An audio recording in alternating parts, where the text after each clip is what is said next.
Salue ton voisin de gauche et de droite. Je vous salue au nom de Jésus. Vous êtes un peuple formidable. Vous êtes pour moi un grand encouragement dans le ministère, car lorsque le Seigneur a commencé à nous dire d'enseigner de telles choses, il y a eu des grands combats. Plusieurs personnes nous ont découragés pour nous dire qu'un tel message ne marche pas, que tu risqueras un jour de faire des bêtises et on te prêchera ce que tu as prêché aux autres. Et vous êtes la preuve que Dieu est fidèle. Vous n'êtes pas là pour qu'on vous parle du mariage, de la bénédiction, mais pour qu'on vous parle de la pureté de vos corps. Que vraiment Dieu vous bénisse. C'est un enseignement que j'ai commencé à prêcher il y a très longtemps. Je crois, je l'ai déjà prêché, maintenant ce sera la 5e fois. La première fois, on l'appelait impudicité 1, impudicité 2, et puis la 3e fois, je crois il n'y avait que 70 personnes qui étaient venues. Et puis après, c'était à Paris, et là c'est la 5e fois. Mais vous savez, quand tu enseignes beaucoup sur une chose, plus le temps passe, plus Dieu approfondit. Et je pensais que j'allais finir ces enseignements en 7 jours. Mais depuis que j'ai commencé, je ne suis qu'à l'introduction et je me rends compte que le Seigneur ne veut pas que j'aille trop vite. Ce qui fait que ces enseignements vont prendre 2 semaines. Je vais continuer ces enseignements aujourd'hui c'est quand? Dimanche, ce sera le 14, jusqu'au 21. Amen. Donc, ce séminaire, c'est un séminaire de 14 jours. Amen. Jusqu'au 21, car de plus en plus, quand je prêche, vraiment, j'ai pas envie de montrer que je connais. Je veux laver mes mains. Amen. En soi, c'est ça. Je veux laver mes mains. C'est-à-dire, dans le domaine de la destinée, dit tout ce que je pouvais te dire. Alors, si ta destinée ne marche pas, ce ne sera pas ma faute. Et même dans le domaine de l'impudicité, je vais te dire tout ce que je peux te dire. Et si tu demeures dans l'impudicité, ce ne sera pas ma faute. Comme Paul l'a dit, je suis pur de votre sang. Amen. Nous allons nous tenir debout afin de lire la parole de Dieu. Dis à ton voisin de droite, fuis l'impudicité. À celui de gauche, à celui de devant, à celui de derrière, à celui qui te boude, acclamons le Seigneur.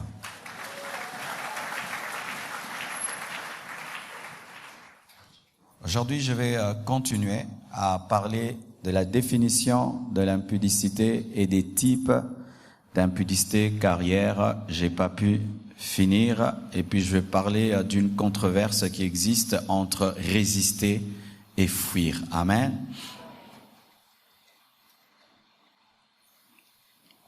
Jacques 4, verset 7.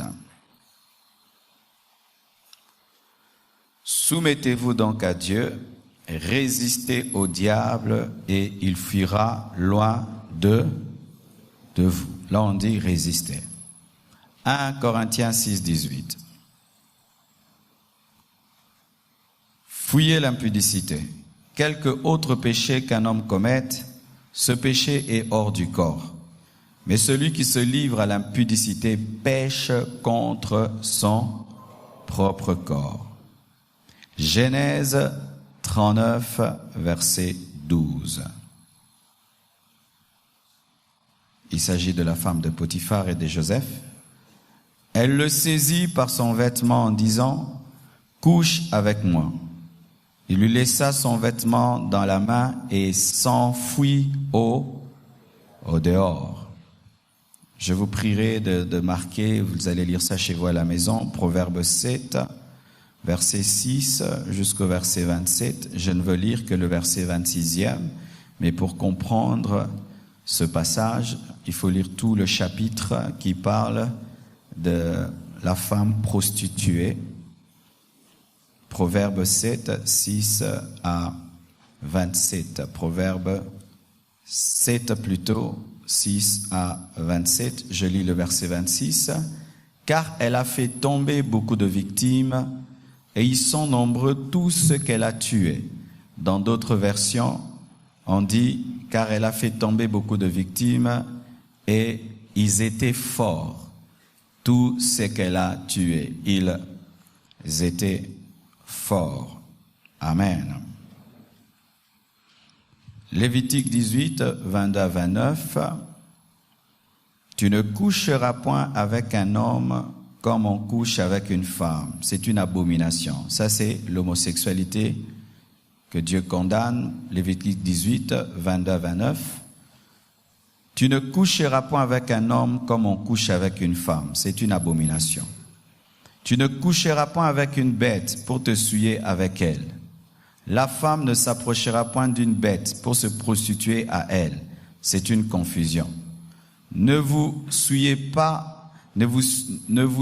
par aucune de ces choses, car c'est par toutes ces choses que se sont souillées les nations que je vais chasser devant vous.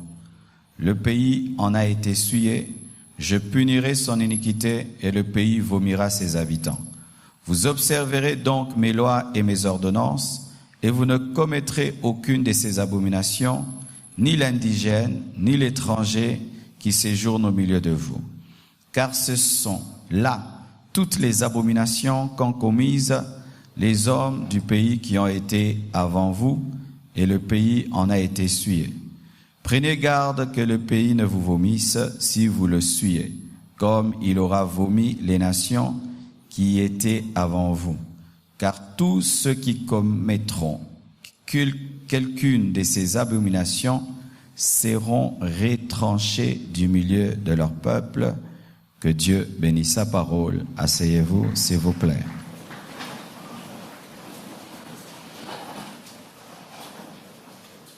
Je vais continuer à définir l'impudicité selon Lévitique 18, 22 jusqu'au verset 28.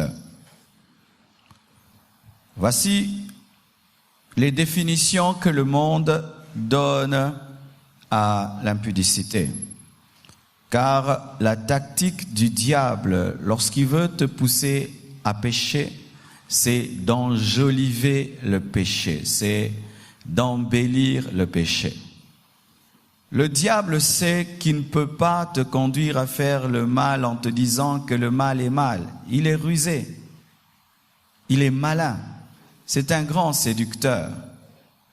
Alors qu'est-ce qu'il fait? Il agit toujours comme il a agi dès le commencement, car on n'invente pas la roue. Il dit que l'arbre de la connaissance du bien et du mal est bon. Il dit qu'il y a de l'avantage dans le péché. Il dit que tu vas en profiter. Tu auras des expériences, tu vas grandir. Comme on nous disait quand on était enfant, que si tu connais une femme, tu vas grandir. Ça te permettra d'avoir des expériences avant le mariage et ça va t'aider à être un bon mari. Vous voyez comment Satan présente l'impudicité comme la préparation au mariage. C'est-à-dire qu'on se prépare au mariage en commettant l'impudicité, et celui qui a commis beaucoup d'impudicité avant le mariage sera un bon mari parce qu'il a beaucoup d'expérience, et une femme qui a connu beaucoup d'hommes avant le mariage sera une bonne femme parce qu'elle aura de l'expérience. Vous voyez, il présente le péché comme étant une bonne chose et il dilue le mal pour qu'il devienne consommable. Il lui donne des nouveaux noms, des noms qui passent, afin que la conscience de l'homme ne soit pas réveillée et que tu puisses avaler la pilule. Vous savez, lorsque on veut qu'un enfant avale une pilule qui est amère, on enrobe la pilule avec du sucre et il avale la pilule. Mais quand elle va tomber dans son estomac, il y aura une remontée du goût amer dans sa bouche. Lorsque la pilule a été avalée, elle était enrobée de sucre, mais ce sucre ne reste pas autour de cette pilule amère, ce sucre finit par partir et puis te donne un goût amer. C'est ce que Satan aime faire. Quand il te dit que avoir beaucoup d'expérience avant le mariage te prépare au mariage, il te dit ça. Mais ce qu'il te dit pas, il te dit pas que la sexualité laisse des traces. Il te dit pas que goûter à une chose reste en mémoire. Et tu risqueras dans ton mariage de comparer ta femme avec tes ex. De sorte même que des fois, tu pourras croire que tu t'es trompé. Il te dit pas que le fait d'avoir beaucoup de relations intimes avant le mariage peut élargir ton corps, de sorte que l'homme qui viendra t'épouser, si Dieu ne l'a pas créé assez grand, il risque de n'avoir aucun plaisir avec la femme qu'il a épousée. Ça, il te dit pas. Ça, il te dit pas. Il te dit pas que l'homme que tu vas épouser peut-être ne sera pas constitué comme tes ex. Ça, il va pas te dire qu'il te déforme, qu'il t'abîme. Comme ça, celui qui t'épouse ne trouve rien. Et cela te crée des problèmes d'infidélité, le poussant dehors pour trouver une femme qui lui convienne parce que tu t'es abîmé avant le mariage. Ça, il te dit pas. Il te dit pas, cher homme, que lorsque tu dis que tu veux avoir des expériences entre guillemets avant le mariage, tu peux connaître une femme qui te fera tellement de choses et quand tu te maries, ta femme ne sait rien de tout cela. Et ça te crée un problème. Tu as une femme que tu aimes, mais tu la compares à quelqu'un. Vous qui sortez avec les prostituées, c'est ce qui vous arrivera. Quand tu sors avec les prostituées et tu vas te marier à une bonne fille qui n'a pas connu d'homme, qui est vierge, et puis tu lui demandes de te faire ce que les prostituées te faisaient. Mais comment elle va le faire? Tu as détruit ton mariage en ayant des expériences que Satan t'a dit. Tu es expérimenté. Expérimenté de quoi? Dieu n'est pas bête. Lorsqu'il te dit de te préserver avant le mariage, c'est parce qu'il ne veut pas que tu goûtes à quelque chose de sorte que tu ne compares rien. Parce que tu n'as rien goûté. Une fille qui se marie vierge ne va comparer son mari à personne. Un homme qui se marie chaste ne va comparer sa femme à personne. Que ce soit bien ou pas bien, terrible ou pas terrible, il ne connaît que ça. Voyez. Lorsqu'un enfant ne mange qu'à la maison, il dit tout le temps maman a bien préparé. Mais lorsque cet enfant commence à manger chez le voisin, des fois à manger au restaurant, des fois à manger à gauche à droite, tout d'un coup il va se rendre compte que maman ne met pas très bien le sel, que maman pimente trop sa nourriture, que maman des fois brûle ses aliments. Il va découvrir par la comparaison. C'est pourquoi lorsque tu t'es converti, après avoir eu des expériences sexuelles, tu dois prier que Dieu t'aide à oublier. Alléluia. Que Dieu t'aide à oublier. Ça fait 19 ans que je suis pasteur et j'aimerais vous dire que la plupart des divorces proviennent des expériences avant le mariage. Des expériences avant le mariage en soi te bouffent ton futur. C'est-à-dire là, tu es un jeune très actif sexuellement et tu es honoré à l'école, à l'université, honoré par tes amis comme un tombeur, une femme qui a du succès auprès des hommes. Mais c'est que tu ne sais pas. Tu es en train de manger ton futur dans le présent. Tu es en train de miner ton mariage, ton avenir. Vous qui pensez que le mariage ressemble à ces films, ce n'est pas ainsi, mes frères. Le mariage ne ressemble pas à ces films à l'eau de rose, comme on dit, où tout est beau et tout. Non. Personne ne se marie pour être malheureux. Personne ne se marie pour être insatisfait. Et ce beau garçon qui te parle avec tendresse dans les fiançailles, cette belle fille qui te parle avec joie dans les fiançailles, entre dans le mariage et te trouve déjà périmé. Tu verras son caractère changer, son attitude changer.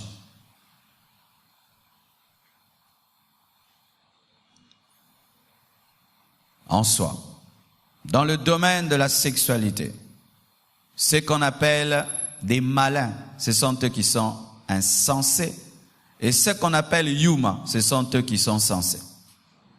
Ouais, la fille vierge, on l'appelle yuma, elle ne ramène rien à la maison, elle ne ramène rien à la maison, elle, je ne veux pas. Cette fille n'aura pas de problème parce qu'elle se contentera.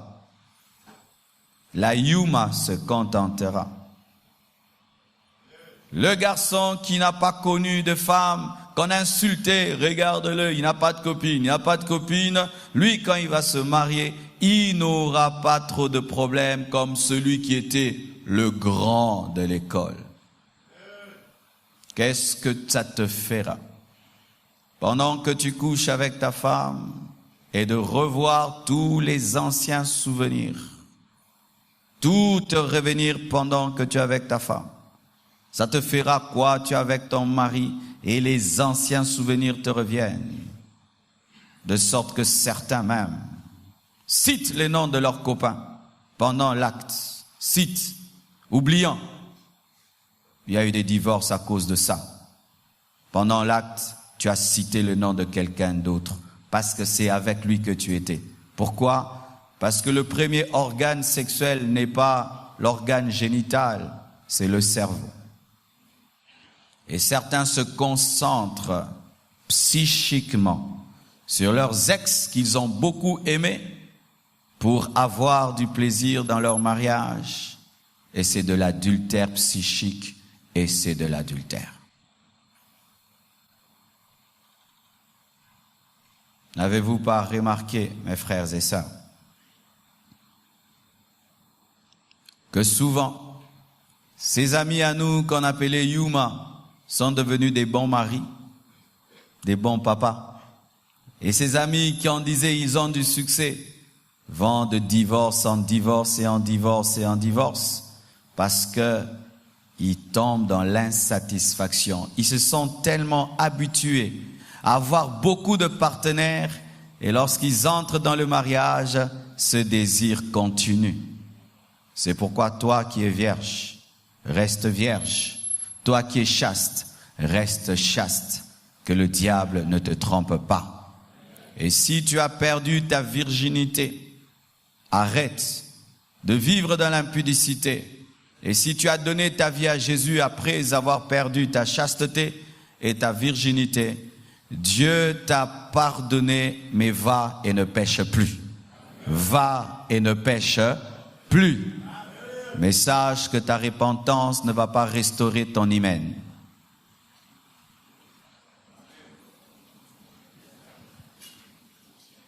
La repentance ne te rendra pas vierge.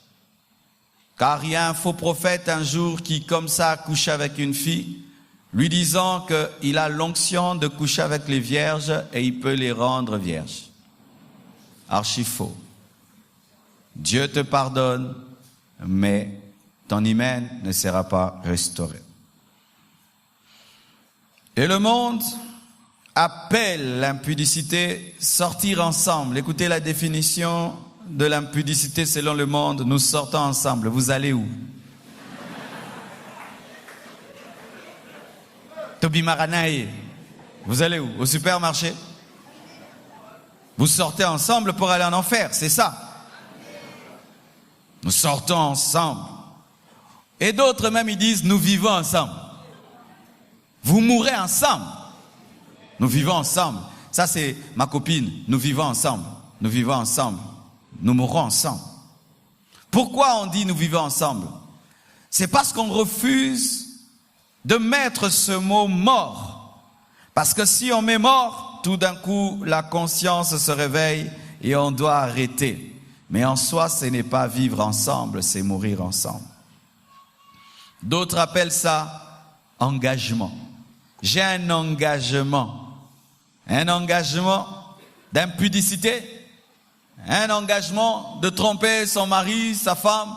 Un engagement de coucher avec quelqu'un avant le mariage. Ça, c'est un engagement. D'autres, ils appellent ça liaison. J'ai une liaison. Vous avez bien dit, vous êtes liés, c'est les liens. J'ai une liaison. Ces derniers temps, j'ai une liaison. Ils appellent ça copinage. Et ça fait beau. Copinage. C'est mon copain. Et en anglais, ils appellent ça this is my boyfriend.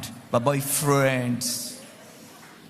Tout ça pour diluer la portée du péché. On lui donne des beaux noms. Et ils appellent ça encore mon petit ami.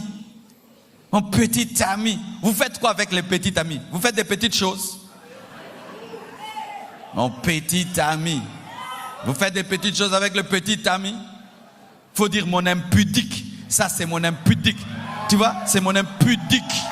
Mon petit ami. D'autres appellent impudicité cohabitation. Lorsqu'ils vivent ensemble sans mariage, au lieu de dire que c'est le concubinage, ils disent « Nous sommes en cohabitation ces derniers temps ». D'autres appellent ça union libre. Vous savez c'est quoi maintenant l'union libre? C'est-à-dire que tu vis avec une femme et puis tu dis on se marie pas, on reste ensemble. Le jour que tu es fatigué de moi, tu t'en vas et puis je m'en vais. Il n'y a rien. Union libre, ça fait bien, union libre. Il n'y a pas d'amour sans engagement. Alléluia. Il n'y a pas d'amour sans engagement.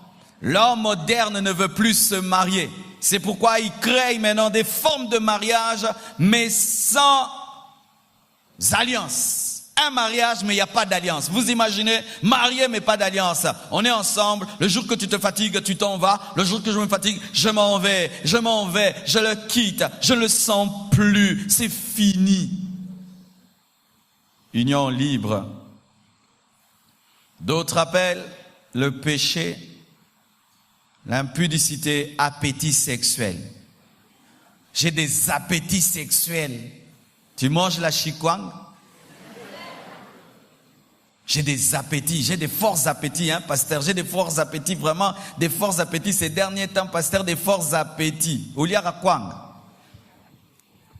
Dis, j'ai des désirs de péché et des désirs d'impudicité, tu pourras résister à cela. Mais si tu appelles comme appétit, alors tu vois, manger n'est pas un péché, quoi. Et si tu tombes dans l'impudicité, c'est comme si tu as mangé, mais ce n'est pas manger. Tu as rendu impur le temple de Dieu.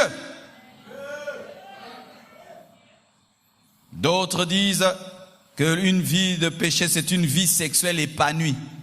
J'ai une vie, ce garçon-là, il a une vie sexuelle épanouie, hein. Cette fille a une vie sexuelle épanouie. Donc les gens qui craignent Dieu, ils ont une vie sexuelle non épanouie. Afin d'encourager les pécheurs, on appelle une vie d'impudicité une vie sexuelle épanouie. Il a des partenaires multiples, des beaux noms.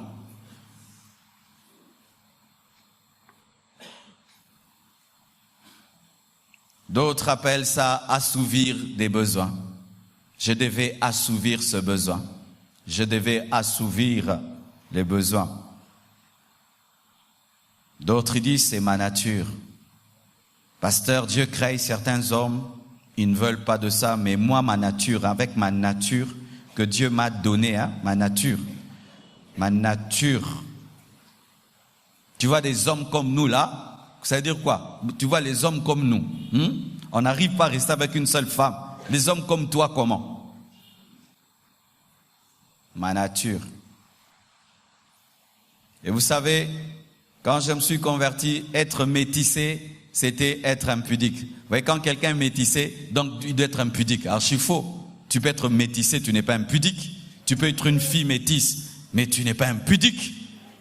Tu peux être un beau garçon, tu n'es pas impudique. Tu peux être une très belle femme, tu n'es pas impudique. C'est comme si la beauté, c'est l'impudicité. Archi faux. Les gens sont beaux, mais ils ne sont pas impudiques. Oh, les gens comme nous, pasteur, les gens comme nous. Bah, beauté à boé, bah, les langues forts. Comme si c'était la faute de Dieu de t'avoir créé beau ou belle. Que Dieu te ravisse alors cette beauté, apèse le ngalikaku.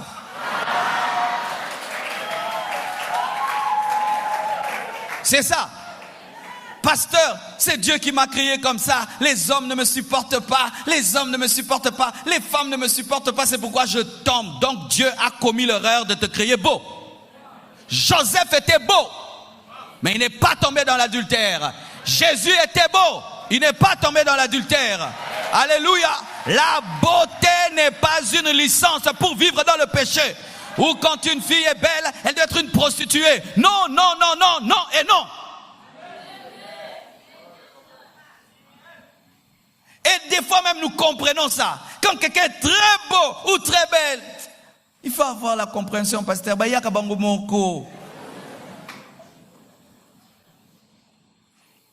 Bien-aimé, quand tu es beau et tu vis dans la sainteté, c'est une prédication. Quand tu es une belle fille, les gens pensent que tu sors avec des hommes, mais tu es vierge, tu es pure. Quelle prédication! Alléluia! J'aimerais que tu utilises ta beauté pour prêcher la sainteté. Que tu utilises ta beauté pour prêcher qu'il est possible d'être un beau garçon, une belle fille, mais tu marches dans la crainte de Dieu. Ta beauté, c'est pour ton mari. Ta beauté, c'est pour ta femme. De sorte que certains hommes ayant épousé des belles femmes les rendent vieilles afin de cacher leur beauté. Ça aussi, c'est anormal. Oh, nunisa moi si po banga sa kindumba. D'autres appellent cela. Tout le monde le fait, mais en cachette. J'aimerais vraiment parler de ça. Le diable veut nous faire croire que tout le monde est impudique. Avec les scandales que nous avons maintenant sur Internet, un jour c'est un homme de Dieu qui passe sur Internet, on l'a attrapé, un jour une telle autorité, qu'on a attrapé, une star, qu'on a attrapé, tout d'un coup les gens se disent, mais en fait, personne n'arrive à vaincre ce péché. Alors, si eux, les prédicateurs, n'arrivent pas à vaincre ce péché, moi qui suis fidèle, pourquoi je vais chercher à vaincre? C'est une épidémie. Frère, ne dis pas amen comme ça, tu me distrais. Dis amen dans ton cœur. Je ne suis pas en train de m'amuser. Alléluia. Et alors, on pense que c'est une épidémie. Et vous voyez, quand il y a l'épidémie de la malaria, l'épidémie de la typhoïde, et que tu attrapes la typhoïde, tu trouves que c'est normal parce que c'est l'épidémie. Et le diable veut nous faire croire que tomber dans l'impudicité, c'est une épidémie. Et tu sais, dans l'épidémie, quand même tu ne l'as pas eu, tu t'attends à l'avoir parce que c'est une épidémie. Et les gens veulent nous dire que l'impudicité est une épidémie, de sorte même que les gens qui sont debout s'attendent à tomber parce que c'est une épidémie. Archi faux. L'impudicité n'est pas une épidémie où tout le monde doit tomber devant. Même quand il y a l'épidémie. N'est-ce pas que certains sont vaccinés et ne sont pas atteints? Et je te dis en Jésus, tu es vacciné. Tu es vacciné. Je dis tu es vacciné. Tu es vacciné. Lorsqu'un homme n'arrive pas à abandonner un péché, vous savez ce qu'il fait? Il aime dire que tout le monde le fait. Et vous savez, quand on était à l'école, si tu échoues à un examen, tu vas te renseigner. Si seulement le premier de la classe a eu 0, tu as la paix. Tu vas même dire à papa, non, même le premier de la classe a coca quitté 0. Et ça vous fait plaisir maintenant quand vous entendez que des hommes de Dieu sont tombés. Le premier de la classe a eu 0, donc moi aussi je peux tomber. Ce n'est pas l'homme de Dieu qui va te juger au dernier jour, c'est la parole de Dieu. Je dis c'est la parole de Dieu. Ainsi vous savourez les scandales. Vous aimez les scandales. Vous savez pourquoi l'église aujourd'hui aime les scandales? Parce que l'église est tellement dans la bassesse et s'encourage à rester dans la bassesse lorsque des généraux tombent dans la bassesse. Quand l'église est dans la hauteur de la sainteté et qu'il y a un scandale, on va aider l'autre à se relever. Mais quand on vit soi-même dans la boue, on aime que les gens tombent dans la boue. Comme ça, nous sommes nombreux dans la boue. Il y a des hommes de Dieu qui ne sont pas dans l'impudicité. Il y a des maris qui ne trompent jamais leur femme. Il y a des femmes qui ne trompent jamais leur mari. Il y a des fiancés qui ne couchent jamais ensemble. Il y a des fiancés qu'on a bénis ici, ils n'ont jamais couché ensemble. Ça, on doit te le dire. Il y a des jeunes comme toi qui ne couchent pas avec les femmes. Il y a des jeunes filles comme toi qui ne couchent pas avec les hommes. Qui ont fait 5 ans, 10 ans, n'ont jamais couché avec un homme à cause de la parole. Car si cela est impossible, jetons la Bible.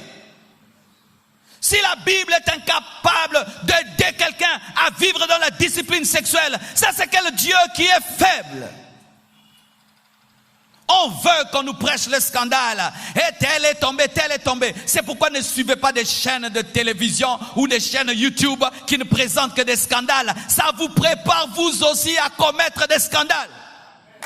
La foi vient de ce qu'on entend, si vous ne savez pas. À force d'entendre, tel est tombé, tel est tombé, tel est tombé, tel est tombé, on te prépare aussi à tomber. Il faut qu'on te présente aussi des gens qui ne tombent pas. Faites attention aux gens qui ne présentent que les gens. Il est tombé, il est tombé. Montre-moi aussi quelqu'un qui ne tombe pas pour que je croie que je ne tomberai pas. Dans la Bible, on ne nous parle pas que de l'adultère de David. On nous parle aussi de la sainteté de Joseph. Dans la Bible, on ne nous parle pas que de la chute d'Abraham. On nous parle aussi de la sainteté de Jésus. La Bible ne présente pas que des mauvais modèles. Ou vous aimez causer, parler de quoi? De la chute des gens. Ça vous nourrit en quoi? Tu penses que lorsque tu causes sur tel est tombé, ça te donne la foi de ne pas tomber. Non, ça te prédispose à tomber. C'est pourquoi même la Bible dit que lorsque tu vas relever ton frère, fais attention de ne pas tomber, car voir tomber peut t'amener à tomber. Pourquoi les médecins, lorsqu'ils vont soigner les malades, ils se protègent eux-mêmes? Parce que lorsque tu vas aider un malade, tu t'exposes à son microbe. Et m'entendre, tel est tombé. On a vu tel dans une boîte, on a vu tel avec des prostituées. Je n'encourage pas ce qu'ils font, je n'encourage pas ce qu'ils font, mais je ne fais pas de scandale ma vie. Non.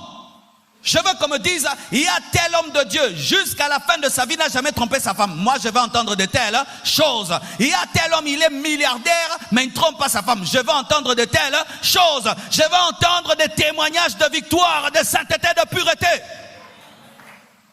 Toi qui penses dans ton cœur que tout le monde fait ça, faux. D'autres même pendant que je prêche là, il faut rentrer chez toi à la maison. Oui, il faut que tu rentres chez toi à la maison. Pourquoi tu as perdu ton transport et ton temps? Venir écouter quelqu'un qui tu ne crois pas. Quitte l'église, va chercher une église dans laquelle tu vas croire au pasteur. Des fidèles qui prient dans des églises et qui ne croient même pas au leader. C'est pourquoi la parole ne vous bénit pas. La parole ne vous transforme pas. Comment vous pouvez fréquenter des églises, écouter des prédications, mais vous doutez même des gens que vous écoutez?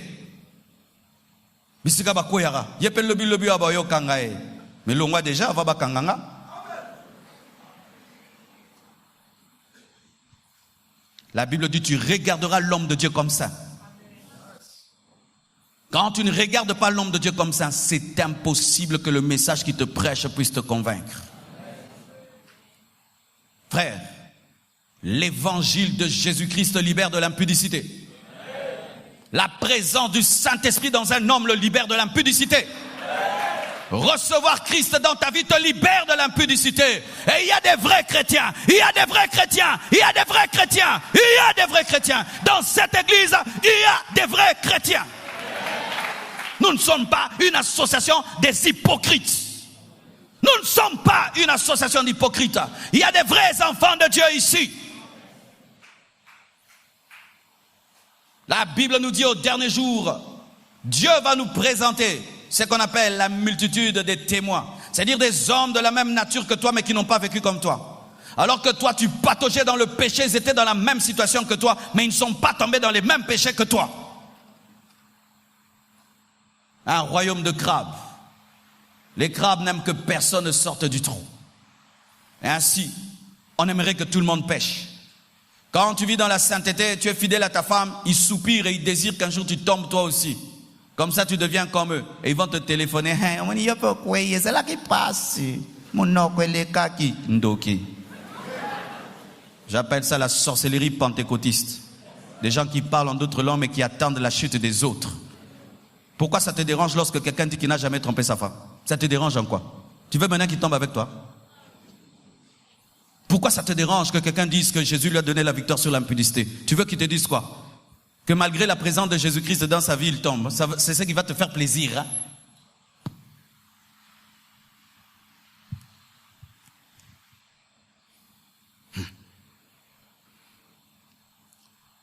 Question que je vous pose.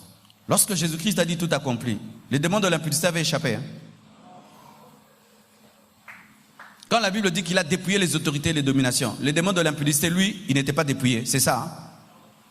Quand Jésus-Christ a dit tout est accompli, il a dit virgule, sauf l'impudicité. D'ailleurs, j'aimerais te dire,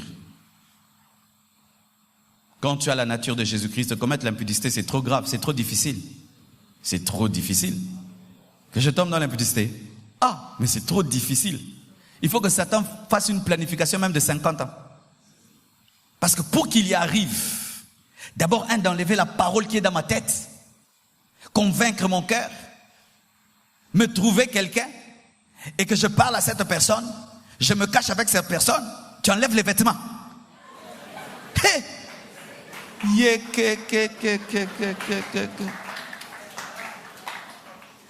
Tu vois maintenant, toi qui commets l'impudicité, tu enlèves les vêtements comme quelqu'un qui veut nager, tu penses que c'est facile. Car les impudiques chevronnés, enlever les vêtements, c'est comme si c'est nager. Mais quelqu'un qui vit dans la sainteté, rien qu'ouvrir un bouton, devant une femme, tu veux tomber avec elle, tu ouvres. Hey! Et puis,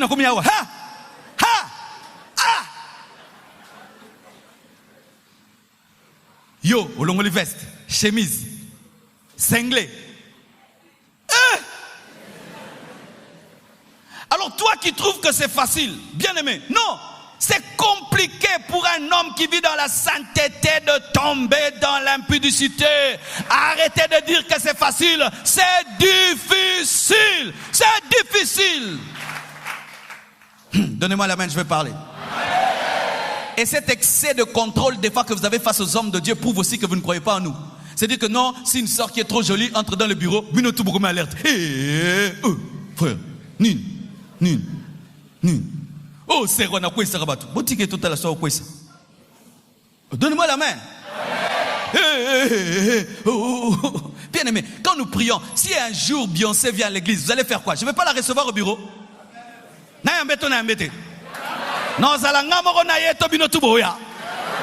donnez-moi la main, donnez-moi la main.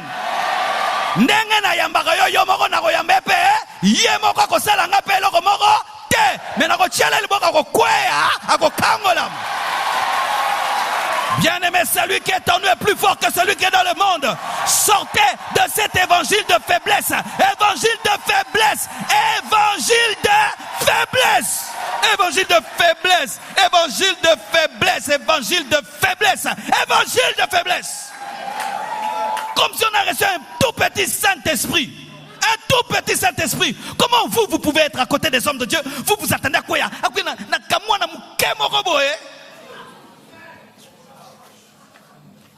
C'est énervant ça, énervant. Un grand chirurgien, on lui amène un malade et tous les infirmiers commencent à avoir peur. Oh, Koukati. Vous avez déjà vu ça? On sait, il va opérer et il va soigner. Mais à l'église, si ça met une jolie sœur, commence à être à côté du pasteur, servant Dieu dans la pureté. Nzambe, Nzambe, papa Nzambe, sunga papa. Et vous pensez que c'est l'intercession. C'est l'esprit de soupçon. Pourquoi? Toi, si on te mettait à côté d'une telle femme, tu vas tomber. C'est pourquoi tu penses que tout le monde va tomber. En toi, ce sont tes faiblesses que tu transmets au leader. Donne-moi l'amen. Il y a des gens, s'il est dans une situation, il va tomber. Il pense aussi que tout le monde dans la même situation tombera. Non, c'est toi qui tomberas. Moi, je ne tomberai pas. Si toi, tu es avec une telle femme, tu tomberas. Ce n'est pas moi, c'est toi. C'est ta faiblesse. Arrête de me prêter tes faiblesses. Arrête de me prêter tes limites.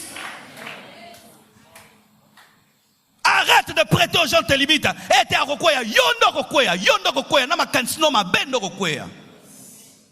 Ainsi, qu'est-ce qui se passe? Vous prêtez aux serviteurs de Dieu vos faiblesses. Si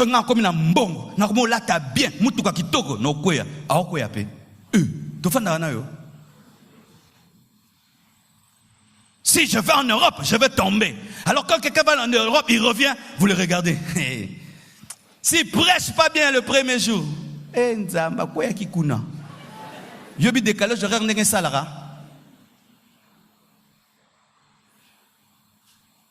faiblesse, c'est faiblesse. Frère, sœur, toi qui couches et qui tombes, il y a des gens qui ne tombent pas. Toi qui prêches des choses et qui tombent, il y a des gens qui prêchent, ils ne tombent pas. Toi qui dis des choses, tu ne les fais pas. Il y a des gens, ce qu'il dit, c'est ce qu'il fait. Ce qu'il dit, il le fait. Ce qu'il prêche, c'est sa vie. Ce ne sont pas des théories, c'est sa vie qu'il prêche. Il y a des gens comme ça. Tous les hommes de Dieu ne sont pas des hypocrites. Alléluia.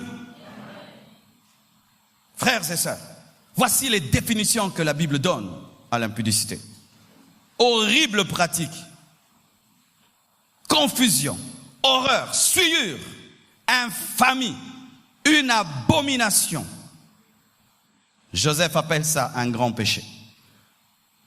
Lorsque la femme de Potiphar a voulu tomber avec Joseph, il a dit, comment commettrais-je un si grand mal? Comment commettrais-je un si grand mal devant Dieu? L'impudicité, c'est un grave péché. C'est une chose horrible. C'est une confusion. C'est une horreur, une souillure, une infamie, une abomination. C'est ce que la Bible dit. Alors si le monde appelle ça sortir ensemble, vivre ensemble, engagement, liaison, petit ami, copain et tout le reste, la Bible dit horrible pratique, confusion, horreur, souillure, infamie, abomination, grand péché, grand mal. Une chose grave. Et voici quelques types d'impudicité dont je n'ai pas pu parler hier. La Bible dit ceci dans Lévitique, verset 23 qu'on a lu, 18 verset 23. Tu ne coucheras point avec une bête pour te souiller avec elle. La femme ne s'approchera point d'une bête pour se prostituer à elle. On appelle cela zoophilie. Vous imaginez déjà, au temps de la Bible, l'homme pouvait abandonner l'homme et aller avec une chèvre, avec un chien, avec un cheval. Mais vraiment l'homme, c'est quel genre de créature? Quand le péché remplit l'homme, il est capable de se comporter comme un animal. Et l'homme qui n'a pas Dieu, c'est réellement un homme animal. C'est pourquoi lorsque l'homme animal atteint le paroxysme du péché, il couche avec un animal. Quand vous voyez de plus en plus les hommes commencent à coucher avec les animaux, sachez que c'est parmi les signes des temps de la fin, car l'antichrist sera une bête. Spirituellement sera appelé la bête. Et je vous assure, peut-être pas au Congo. En Europe, tu peux voir une jolie femme avec un petit chien. Tu penses que c'est un chien, c'est son mari. Oui. La mort peut frapper un homme, il ne pleure pas. Mais la mort frappe un chien, il meurt. D'autres même laissent leur héritage à des chiens. Savez-vous ça? Laisse l'héritage à un chien. Si dans ta vie un jour tu as couché avec un animal, il faut qu'on prie pour toi, car cela ouvre des portes aux démons. Et par la pornographie aujourd'hui, les démoniaques encouragent les gens à coucher avec des chiens, des animaux. Dans mon enfance, il y avait des étrangers qui habitaient le quartier. Et il y avait une fille. En ce temps-là, si tu es une Africaine et tu côtoies les Européens, on trouvait comme si c'était de l'évolution. Elle allait souvent dans la maison de ces étrangers. Et elle ramenait des bonbons, elle s'habillait toujours bien, elle était toujours parfumée. Elle était différente de toutes les filles du quartier. Elle avait les moyens que les autres n'avaient pas. Et après, on a cru qu'elle était fiancée à cet étranger. Jusqu'à ce qu'un jour, elle sorte de cette maison en courant et en criant. C'est qu'on va découvrir que on faisait qu'elle couche avec le berger allemand, le chien de cet étranger. Bien-aimés, vous qui aimez l'argent, la cupidité, vous qui aimez l'argent, à tout prix, il faut une voiture, à tout prix, des vêtements, des bijoux. Cela peut te conduire à la zoophilie. Ces prostituées que vous voyez sur la route, vous ne savez pas ce qu'on leur demande de faire dans les maisons. Tu ne coucheras pas avec un animal. Et dans l'occultisme aussi, le diable demande à ses adeptes de coucher avec des animaux afin d'avoir la puissance. Mais non, mais afin de les posséder, car c'est une confusion, une abomination. Et la Bible, dans Galates 5, verset 19, la Bible dit: or les œuvres de la chair sont manifestes. Ce sont l'impudicité, l'impureté, la dissolution, l'idolâtrie, la magie, les inimitiés, les querelles, la jalousie, les animosités, les disputes, les divisions, les sectes, l'envie, l'ivrognerie, les excès de table et les choses semblables. Je veux parler de 3 choses semblables. Il a été découvert chez les musulmans. Chez les musulmans, une fille doit obligatoirement se marier vierge. Et si elle ne se marie pas vierge, ça peut créer de sérieux problèmes dans sa famille. Et voici l'astuce que certaines filles ou certains ont eue, d'avoir des relations anales. Étant donné qu'au niveau anal, il n'y a pas d'hymen, il n'y a point de traces.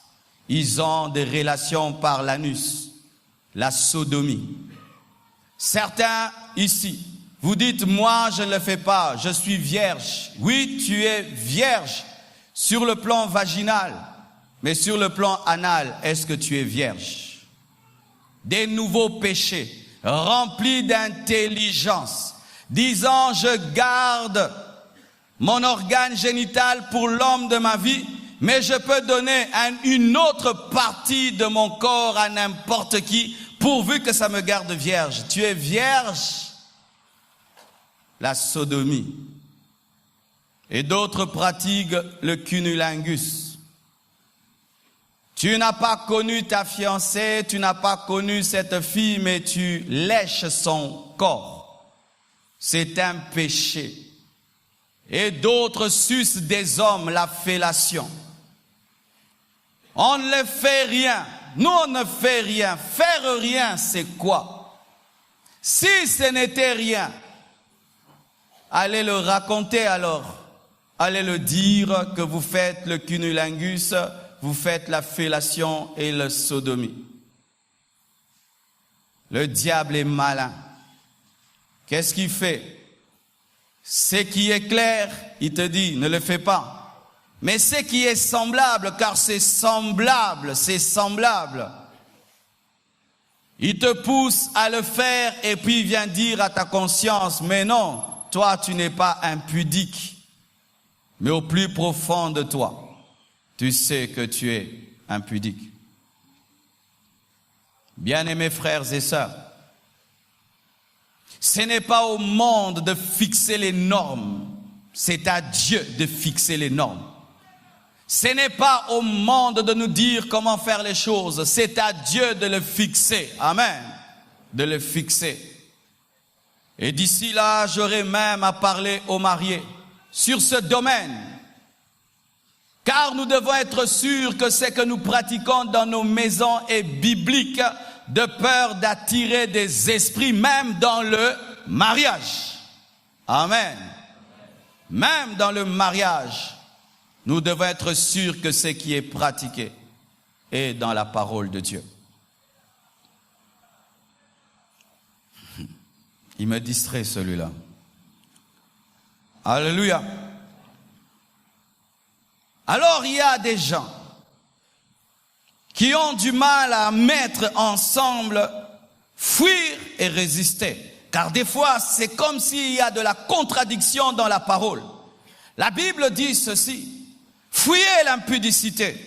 Mais la même Bible vient dire résister au diable. Comment vais-je fuir et résister au même moment? Dieu dit fuis et il dit résiste. Fuis, résiste. Maintenant je fais quoi? Voici, mes frères et sœurs, pour tous les autres péchés, la Bible dit de résister. Mais pour ce qui est de l'impudicité, la Bible dit de fuir. Car c'est en fuyant l'impudicité que tu résistes au diable. N'utilise pas une technique qui n'est pas biblique face à l'impudicité. Face à l'impudicité, Dieu précise que résister, c'est fuir. Si devant l'impudicité, tu résistes sans fuir, tu vas tomber, car Dieu te dit de fuir. De fuir. Joseph, tenté par la femme de Potiphar, a fait quoi? Il n'a pas résisté, il a fui. Il lui a laissé le manteau, il a préféré aller en prison que de rester dans sa présence. Fuyez l'impudicité, fuis avec tes pieds, fuis avec tes pieds, fuis avec tes pieds, fuis avec tes pieds, fuis avec tes pieds, fuis avec tes pieds, fuis. Fuis le quartier là, fuis ces personnes-là, efface-la de ton téléphone, zappe la personne, fuis l'impudicité, ne côtoie plus cette personne, fuis l'impudicité, ne va plus dans des milieux d'impudicité, fuis l'impudicité, ne regarde plus de films impurs, fuis l'impudicité, fuis tout endroit qui t'attire vers l'impudicité, fuis. Mais pour autre chose, la Bible dit, résiste au diable, il fuira loin de toi. Mais face à l'impudicité, tu dois fuir.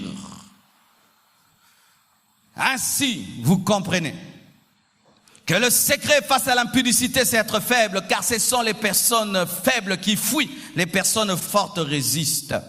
C'est pourquoi Proverbe dit que toutes les personnes qui ont été tuées par la femme prostituée étaient fortes.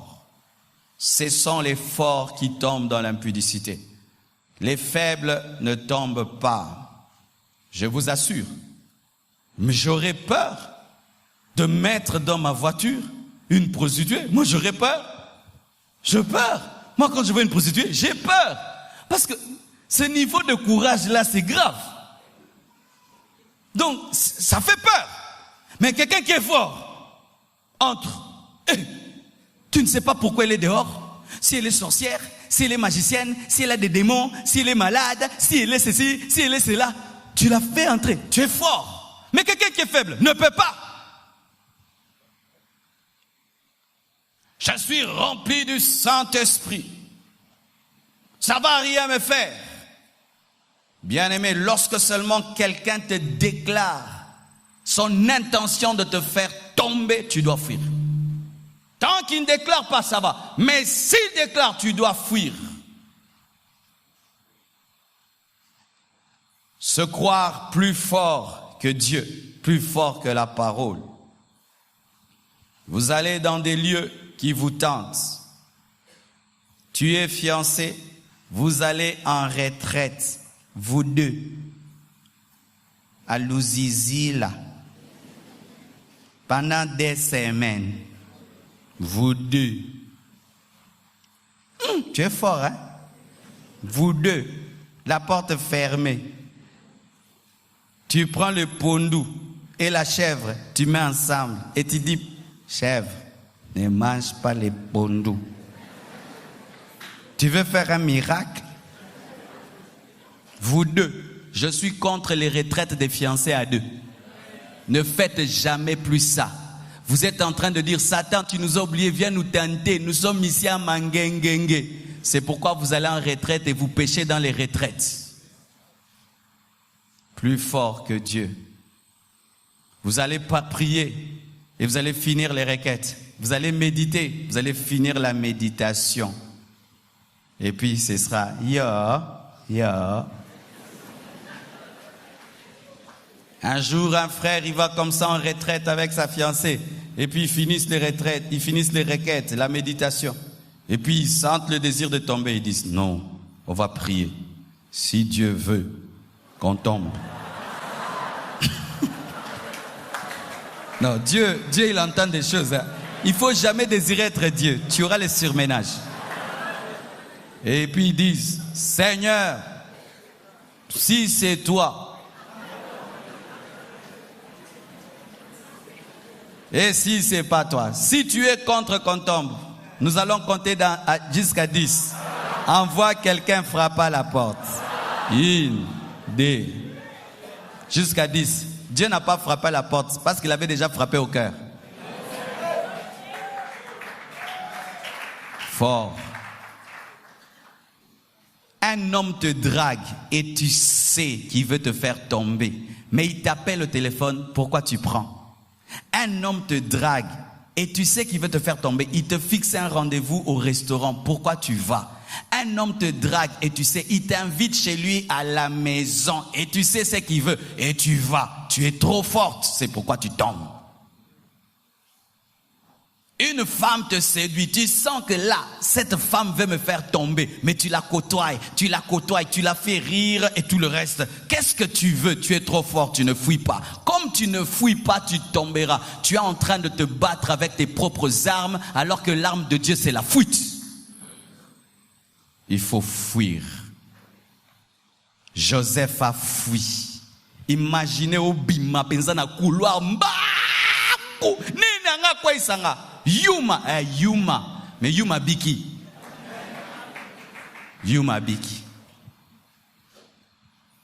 Au début de mon ministère, j'ai connu une telle tentation qui a voulu détruire toute ma vie. Toute ma vie. Je vous assure que si j'étais tombé, je ne serais pas devenu ce que je suis aujourd'hui. Vous savez, mes frères, faites très attention lorsque vous commencez le ministère et qu'il y a des gens qui viennent vous donner de l'argent pour vous soutenir. Des fois, Satan envoie des partenaires déguisés, mais ce sont des sorcières. Et j'étais dans des jeûnes et prières. J'organisais chaque vendredi des veillées et chaque mercredi des jeûnes. Et c'était le vendredi où il fallait faire la veillée. Et avant la veillée, on vient me chercher. Que telle sœur qui soutenait le ministère était malade, il fallait que j'aille prier pour elle. Et moi, j'étais un innocent. Je ne pouvais pas imaginer que quelqu'un peut venir soutenir le ministère, mais avec l'intention de te faire tomber. Tu vois, j'étais un enfant dans les choses de Dieu. Et j'y vais. Et je m'attendais à la trouver au salon. J'arrive, je dis, elle est où? On me dit non, elle est dans sa chambre. Un couloir et au fond. J'ai dit donc elle est très malade, innocent. Et je vais jusqu'au fond du couloir à droite. J'entre, au lieu de trouver une malade, je trouve une fille bien portante. Elle a mis des lentilles sur ses yeux.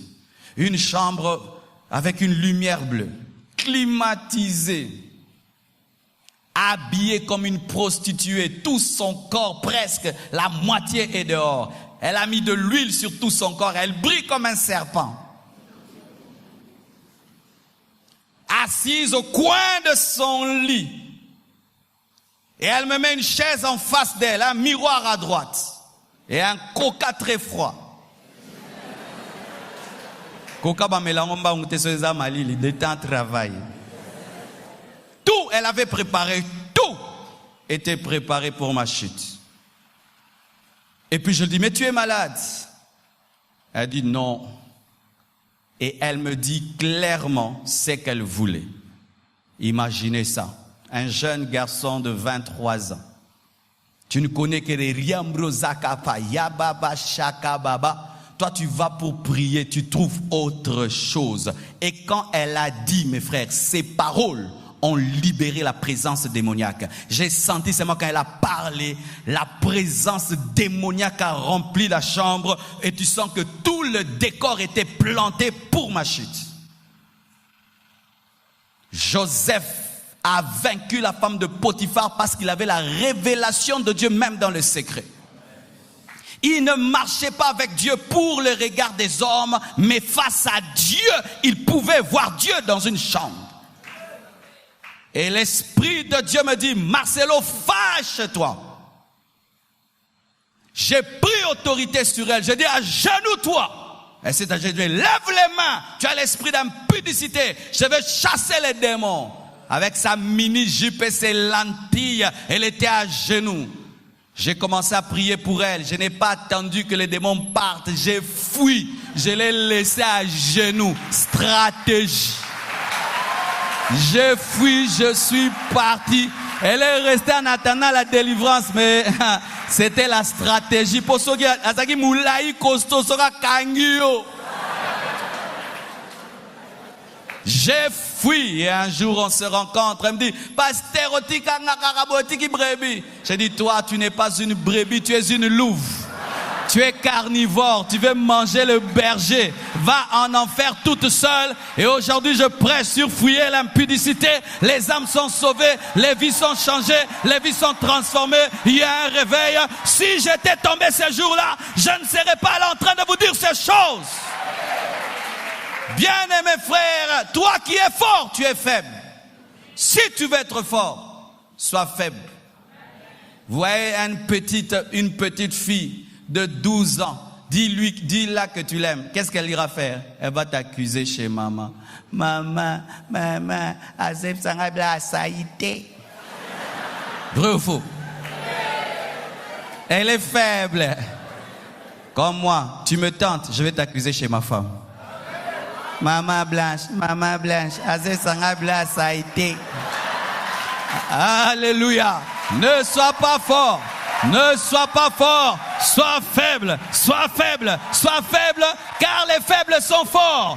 Tu es marié, une femme te tente, dis-le à ton mari, à ta femme, ne combat pas tout seul. Ce sont les faibles qui combattent tout seuls, les forts qui combattent tout seuls, mais les faibles combattent toujours avec des gens.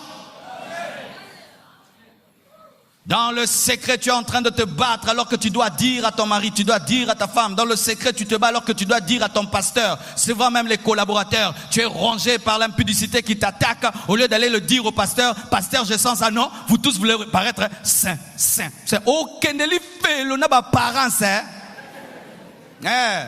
Oh.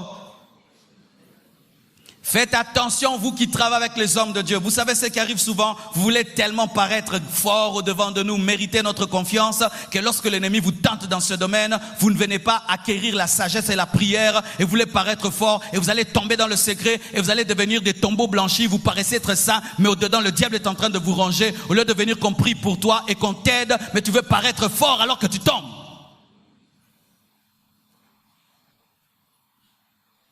Je respecte toujours les personnes qui sont amorties par le péché, qui disent, prie pour moi. Je sens que je vais tomber, prie pour moi. Je respecte beaucoup les gens qui disent, pasteur, je suis tombé, mais je n'aime pas ça. Prie pour moi, il est faible et il sera fort. Mais toi qui dans le secret, tu joues à l'hypocrisie, tu vas tomber, tu vas plus te relever, tu vas commencer à ramper. Que le faible dise qu'il est fort. Que Dieu vous bénisse abondamment.